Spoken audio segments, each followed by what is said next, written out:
Hello! Hi everyone, welcome to our video. Today Kirsten's going to be doing a tarot reading for, there's a question posted on Facebook comments, right? Yeah, by Julie about overcoming anxiety, so we're going to do a reading for that.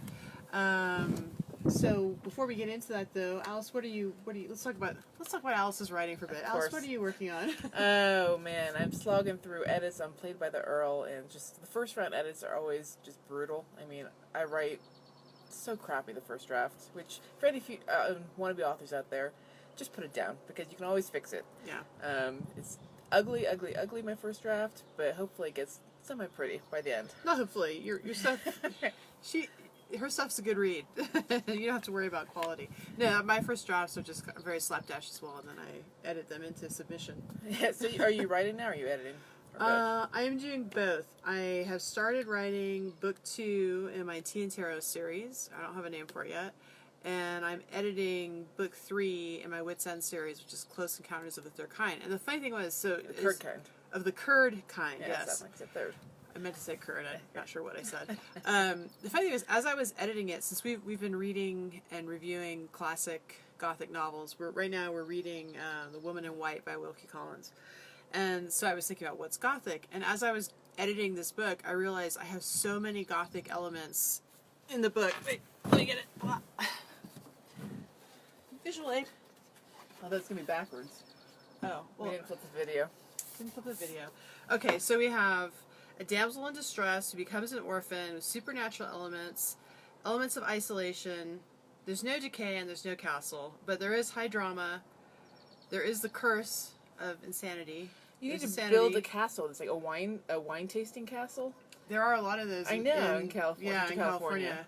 And we definitely have foreboding and extreme emotion. So we hit all but 2 Gothic elements on my checklist, which really surprised me. But the thing is, it's a comedy, so it's not Gothic. I know.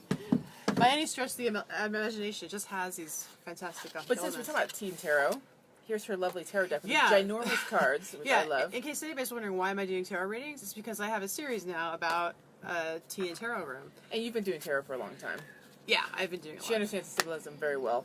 So, Yeah, so what is the question for today? The question is, the lovely Julie. The lovely Julie is how to overcome anxiety, which I think a lot of people are feeling anxiety today. So yes, we'll just. Julie asked a question, but I think let's just say this is kind of a general one for everybody because I know there's a lot of anxiety going around. It's an issue that I started feeling anxiety last year, for severe anxiety for the first time, which was really weird for me. I think I just hit a certain age. I think the answer is going to be wine. Okay, the specific question is how to overcome anxiety. That is a short-term fix. A lot of wine.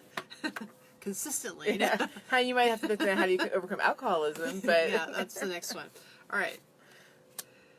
So the first card is, I'm going to draw 3 cards. The first card is the 4 of Pentacles, and you see a guy. I'll get it really close. The traditional interpretation is that he's a miser and he's like hanging on to things. So the question is it's all about letting go. So, and anxiety really is about letting go. So what are we letting go of?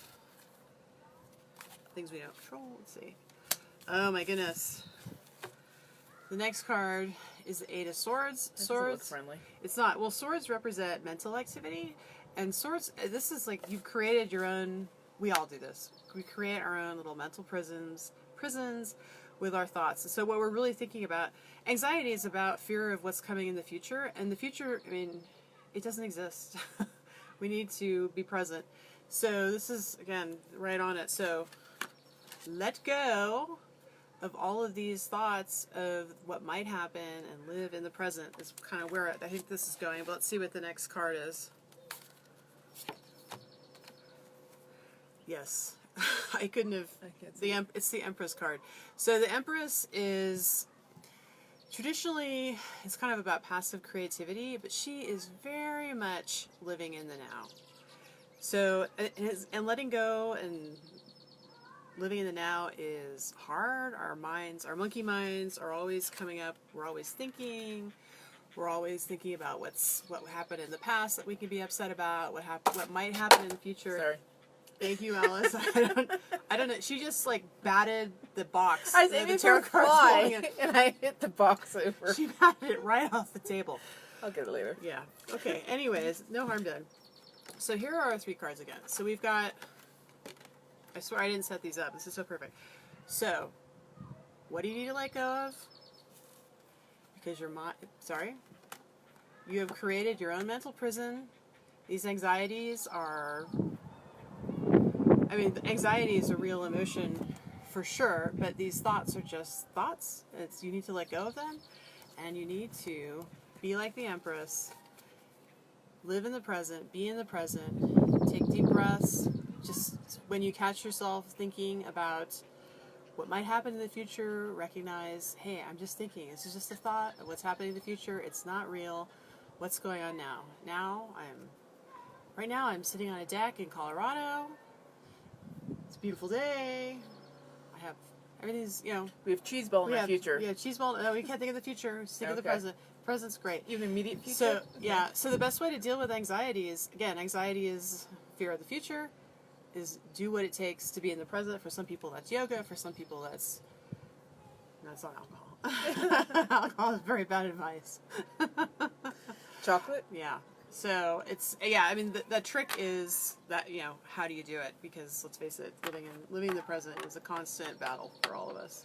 But it's something we have to do to be happy and to be fulfilled like the Empress. And the Empress is living large. She's enjoying her. So it sounds like don't think about the past as much. Don't worry about the future so much. Living in the now. Yeah, it's kind of about like when you kind of paying attention to your thoughts and recognizing, okay, right now I'm just spinning this horror story about what might happen in the future. We don't know what's going to happen in the future.